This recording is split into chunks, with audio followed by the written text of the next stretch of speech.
नमस्कार। आप सभी का एक बार फिर से स्वागत है हमारे चैनल में। आज सुनेंगे संतान सप्तमी की व्रत कथा। बहुत समय पहले अयोध्या नगरी पर राजा नहुष का राजा था। वो बहुत ही प्रतापी और न्यायप्रिय राजा थे। उनकी रानी चंद्रमुखी बहुत ही सुंदर, सुशील और धर्मपरायण स्त्री थी। उनके राज्य में विष्णु नाम का एक ब्राह्मण अपनी पत्नी रूपवती के साथ रहा करता था। रानी चंद्रमुखी और ब्राह्मणी रूपवती में बहुत ही प्रेम था। वो दोनों काफी समय एक दूसरे के साथ बिताती थीं। एक दिन वह दोनों सरयू नदी में स्नान करने गई। उस दिन संतान सप्तमी थी। उन्होंने देखा कि वहां कुछ औरतें स्नान करके माता पार्वती और भगवान शिव की प्रतिमा बनाकर विधि विधान से उनका पूजन कर रही थीं। तब उन दोनों ने उनसे उसके विषय में पूछा। उन औरतों ने कहा, हम सुख, सौभाग्य और संतान देने वाली संतान सप्तमी का व्रत कर रहे हैं। इसमें हम भगवान शिव और माता पार्वती की पूजा करके भगवान शिव को धागा बांधकर जीवन भर यह व्रत करने का संकल्प कर रहे हैं। इस प्रकार उन स्त्रियों ने उनको व्रत की विधि के बारे में सब बताया। उन दोनों ने भी उस संतान देने वाले व्रत के बारे में जानकर व्रत करने का वह संकल्प ले लिया।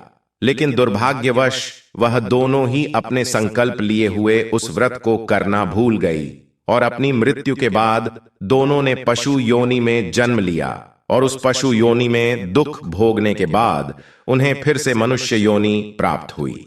इस जन्म में रानी चंद्रमुखी ने राजकुमारी ईश्वरी के रूप में जन्म लिया और उनका विवाह मथुरा के राजा पृथ्वीनाथ के साथ हुआ। और उस ब्राह्मणी का जन्म एक ब्राह्मण परिवार में हुआ जहां उसका नाम भूषण रखा गया।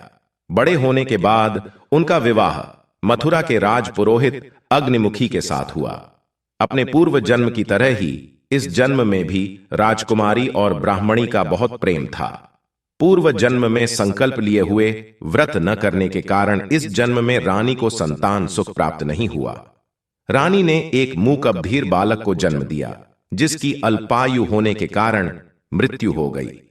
इस कारण रानी बहुत दुखी रहने लगी और सौभाग्यवश ब्राह्मणी उस व्रत को याद रखा और इस जन्म में उस व्रत का उन्होंने पालन किया, जिसके फलस्वरूप उसको 8 पुत्रों की प्राप्ति हुई।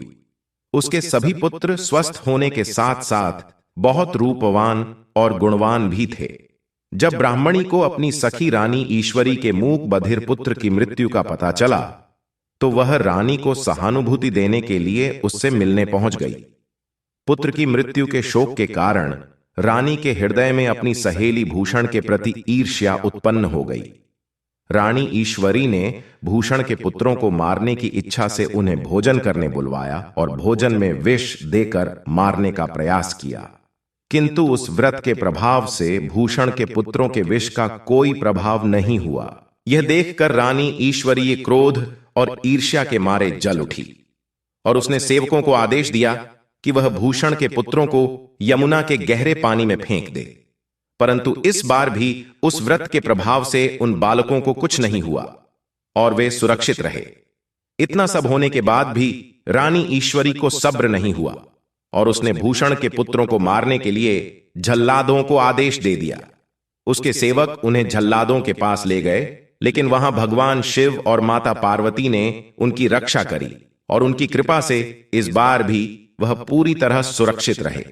जब रानी को भूषण के पुत्र सुरक्षित रहने की बात का पता चला तो उसे आभास हो गया कि यह कोई न कोई ईश्वरीय चमत्कार है और उसने भूषण से अपनी भूल के लिए माफी मांगी और उसे सारी बात बता दी। रानी ने भूषण को बताया कि उसने किस किस तरह उसके पुत्रों को मारने का प्रयास किया, लेकिन हर बार उसके पुत्र सुरक्षित रहे।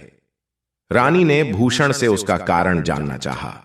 तब भूषण ने रानी को पूर्व जन्म के उस व्रत की याद दिलाई और बताया कि वह दोनों पूर्व जन्मों में भी सहेलियां थीं और उन दोनों ने इस व्रत को करने का संकल्प लिया था, पर वो उसे करना भूल गई थी।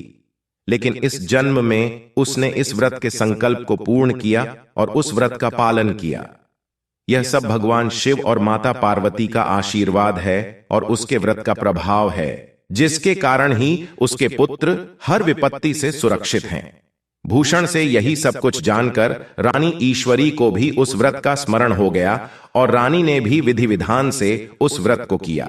उस व्रत के प्रभाव से रानी को भी एक स्वस्थ और सुंदर पुत्र प्राप्त हुआ। तभी से संतान प्राप्ति और उनकी रक्षा के लिए संतान सप्तमी का व्रत किया जाता है। तो ये थी संतान सप्तमी की व्रत कथा। आपको यह कथा कैसी लगी कमेंट करके जरूर बताएं और मेरे चैनल को सब्सक्राइब करना ना भूलें। धन्यवाद।